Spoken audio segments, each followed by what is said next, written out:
For a long time, people believed in the Middle East that unless you could get anything done on the Palestinian issue, the Israeli-Palestinian issue, you could not make peace with the Arabs.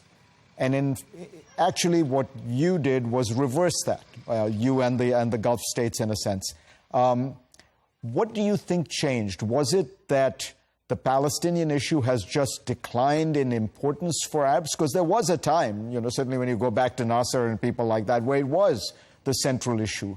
Or is it that the rise of Iran has given Israel and Saudi Arabia and the UAE a common enemy? Well, I think it's both the rise of Iran and, frankly, the rise of Israel.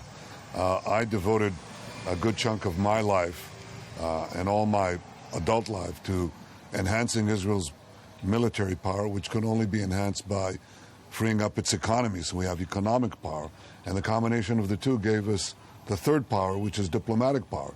When Israel became the leading, perhaps a leading, and if not the leading, innovation nation that produced thousands of startups, produced cybersecurity, produced unmatchable intelligence against terrorism, we became interesting to other countries in 5 continents, but also in the Middle East. And when I frankly led the opposition to Iran's arming itself with nuclear weapons, that created a common interest with many of the Arab countries. So the rise of the Iranian threat on the one side and the rise of Israeli power on the other side combined to, I think, to create the interest in the Gulf states, who now viewed Israel not as their enemy, but as their indispensable ally to confront a common threat, Iran, and also to better the lives of their citizens with Israeli innovation and technology. What do you think it will take for Saudi Arabia to join in that normalization process? You obviously tried to get it, and the reports are that they want some movement on the Israeli-Palestinian issue. What will it take to get Saudi Arabia to recognize Israel? Well, the first thing you have to recognize is that Saudi Arabia already has begun an incremental process of normalization, because in 2018, well before the Abraham Accords in 2020, the Saudis opened the Saudi airspace to hundreds of thousands of Israelis who could fly to the Gulf states and now beyond the Gulf states. That was a deliberate decision. Also, to be honest, and I don't think I'm revealing here something you don't know, but I'll say it anyway, there's no way that the accords with the Gulf states would have happened without the approval of Saudi Arabia. So Saudi Arabia is inching its way towards normalization. I think that's en route. That'll certainly be my chief goal, diplomatic goal, if I'm re-elected, as I hope I will be in a few weeks.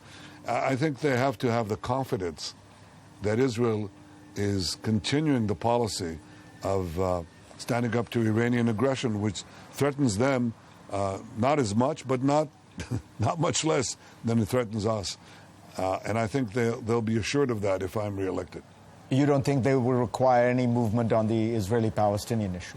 Perhaps some, but I think that they recognize, too, that if you give the Palestinians a veto, we're not going to have peace. Let me ask you about the Iran deal. You were very influential in getting Donald Trump to pull out of the Iran deal. At the time, and the IAEA and even Israeli intelligence, everyone believes that Iran was adhering to the deal and was about a year and a half away from the capacity to make a nuclear weapon. Now that the deal has been scrapped, most intelligence estimates say that Iran is 1 month away from the capacity to make a nuclear weapon. How does that enhance the security of Israel to be in a situation where Iran has no constraints on what it's doing and has ramped up its all the pathways to a nuclear bomb? Well, I describe in my book, Fareed, a raid on Iran's secret nuclear archives that I authorized the Mossads to carry out. And if you saw, did you ever see the movie Argo? Yes. You saw that? This was Argo on steroids. I mean, our men pilfered from locked safes half a ton of materials, disks, documents, and were being chased by Iranian security. They got it out. They got themselves out.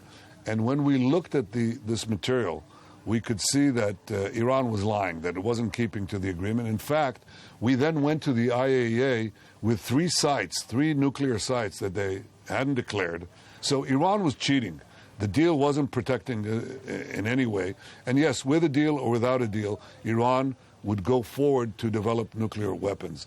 The only thing that stops a rogue regime from developing nuclear weapons, and I say this very specifically in my book, is the combination of crippling sanctions and a credible military option. All the agreement does, Fareed, is give Iran an international seal of approval to become a threshold nuclear state. Everybody understands it. The deal is not going to stop Iran. It's not going to prevent a nuclear arsenal. It's going to facilitate it with international approval. You can't avoid the fact that you have to confront Iran.